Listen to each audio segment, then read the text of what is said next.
Niha, andito naman ako at gagala dahil inibita ako ng tita ng asawa ko. So, nanonood kami dyan sa labas.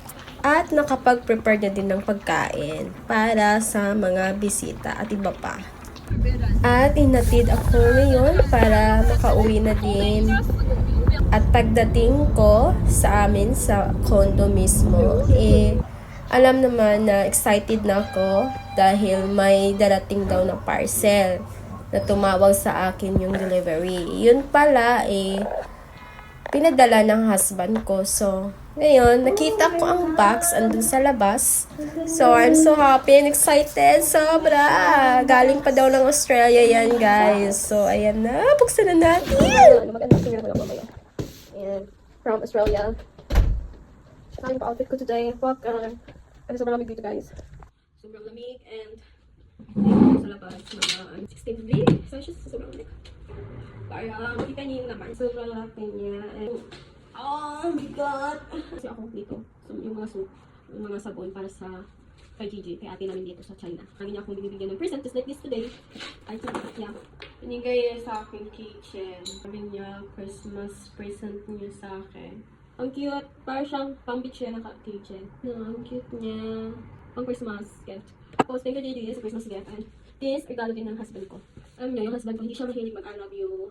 Mag-I miss you minsan lang. I love you minsan lang. Siguro, twice a month, once a month. Pero ang lagi niya ginagawa is, ano siya, yung love language niya is giving. Yun yung love language ng husband ko. Like this. Regalo naman niya from Australia. Tapos I know what inside naman pero mas mabuti yung alam natin, at may pakita ko sa inyo kung ano yung binili ng husband ko para sa akin. Kasi, of course, naman din na maganda ito na, maganda siya na gagamitin for winter. Tips ko na din para sa ibang mga mahilig mag-fashion, mahilig manamit ng maganda sa itsura niya. Nakakabagay. Katulad lang sa ating mga pandat na medyo may pagkataba-taba din. So, minsan hihirapan tayo kung paano tayo manamit. Kahit ako, hirap ko guys. Hirap ako manamit. Kasi hindi naman, pag kinuha mo, maganda na agad sa'yo. Hindi tayo.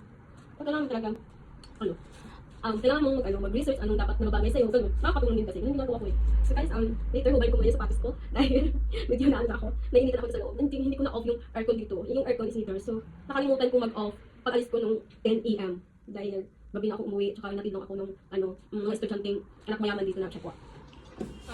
Buksan na natin. Excited na ako. Maganda to siya ng sapatos. Sikat na sikat to sa Australia eh. Dalasan, pag-ilig ng mga sa kulay niya at saka sa pang-ano niya talaga. Pang-elegant talaga siya. Talaga siya, pang-winter talaga siya. Gandahan yung pagpasag sa pang-ano. Gamit sa loob. May masigat tayo. Kasi siya naman yung kumit may sipon. Galing sa dapat sa pang-ano. Yung lamig dito. Sabi ko ano yung niya yung... Nakita ko sa picture. Nakita ko sa asawa ko. Pero hindi ko pa nakita in personal. Kasi nung sa picture pa siya, pangit siya tingnan. Pero nung sabi ng husband ko, kung personal naman, maganda siya. Sabi niya, sabi niya. Kasi kahit ako hindi naman sa diba? Hindi na ako mahilig sa mga mahal, sobrang mahal na gamit. Ang hilig ko lang, yung swak, tsaka may details, yung may quality gamit. May details talaga siya. Pero suot mo, meron talaga something, hindi mo may paliwanag na kapag naglakad ka, nakalingon sila sa'yo. Charot! Basta, yun ang mapipil ko kapag may details yung gamit mo. Pag malamig sipunin, excuse. Nakabalot siya, no? Talagang inano talaga nila. Alam niyo, wala tong, ang sarili niyang box. Iniwan talaga dun. Bawal talaga sa custom na may box niya. To-hold nila. Benta lang. Bawal yung dapat pagpadala, huwag na yung isali yung box. Kalaman nila na hindi mo ibibenta. May bayad na tax. For sure, wala namang bayad tax ko kasi iniwan na yung box ko. Wow! Ang ganda niya! Ang ganda ng ag! Actually, ang pag-pronounce dito, hindi UJJ ha. Kasi hindi nila maintindihan. Kung UJJ, pag sabihin nyo dun sa ag. Ag? Ang tawag sa mga. From Australia, guys. See? Australian Shepherd. Ang original. Parang ayaw kong suotin. Masisira yung dito. Lagyan ko na lang ng Oh my God. Uwi. Ano to tanggalin? Slipper siya for winter or autumn. Pero mas prefer siya sa winter kasi yung niya, diba? Tingnan nyo. Original yan na ag. At itong mga ganitong style, inaano na siya, parang ginagaya na siya dito sa China. Halos nga sa Sanfu, meron ganitong style. Kasi iba talaga pag original. Iba ang original. May leather. Leather talaga siya, guys. Totoong leather. Kasi yung husband ko, ayaw niya ng walang leader. Siya mismo nagpili nito, pumili. Basta sabi niya, ito, pag nakit ko daw, skateboard, may partner siya. Ang ganda. Ano yan, size 37? 36. Alam niyo yung size ko, pero sometimes mas better yung 37 kasi medyo ano ako, kampante ako sa 37. Ko lang magkasya ko to eh. Not accurate kasi yung pa ako minsan. Parang may ganun. Tapos, naman, ang pinakagusto kong boots na pinili niya. Pero may pinili ako, pero sabi niya, ang pangit yan, sabi niya.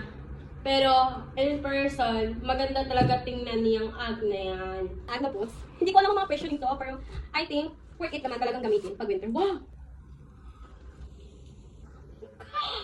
I like it so much! Ito yung original niya, may ganyan na tatak. Tapos, ito. Tapos nakikita yung leader talaga siya, no? Tsaka ito, no? Ayan. Ayan. Sana, kasya ko to kasi iba yung size ng pang winter at iba din yung size ng pa summer. May katawan kasi tayo kapag nag-winter, minsan nag-ano sila. Parang humiliit yung katawan mo. May ganun ba? I-ano ko nga. Kaso, kailangan ko pa siyang magtali dito pero siguro adjustment na to na ano. Na parang style na lang siya sa labas. Kunwari may adjustment pero hindi naman siya connected. Style na lang siya. Hindi ko matanggal, may nakabara dito sa loob. Siguro para maprotektahan na nalagay lang dito at hindi siya ma-flap. Siguro hindi na naman nalagay dito. Kaya, ang gagawin ko, tanggalin ko na lang yan kapag may pa-outfit na ako na nababagay dito. Ayun, maganda siya. Oh, ito tanggal na siya. Kasi, ang sa ano nito, sa loob nito, is ganito din sa loob. Kaya, hindi ko alam kung kasya sa akin kasi, ano siya, makapalang loob dito. Parang hindi mo na kailangan maggamit ng medyas.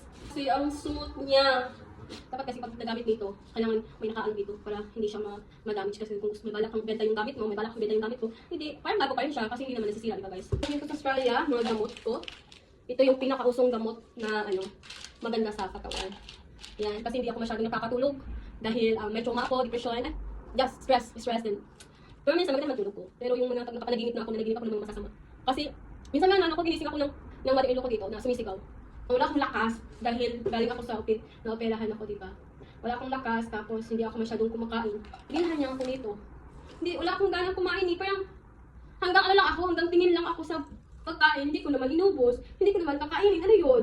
Ganun ako eh. Pero gusto kong kumain. At ito naman ang good soap. Maganda daw to siya sa balat. Sabi ng husband ko and sa mukha. So, try namin kasi naghahanap ako ng kasi nakita na minsan Makati kapag diba, winter. Try natin kung bet ko ba to, at saka, hindi ko bet. May bibigyan ko talaga yung si ate nito. Siguro, dalawa lang kukunin ko, gagamitin ko. Pero yung iba, pamimigay ko na lang. Madami nga siyang good soap, oh. Ayan pang good soap. Skincare ata to siya, guys. Hindi ko alam kung ano to, basta, ayan, skincare siya na parang organic or ano. I don't think kung skincare ba to or sa gusto ko nga paglagay ng something dito sa ligo kasi yung ligo parang may wrinkles pa kung para sa mukha ko.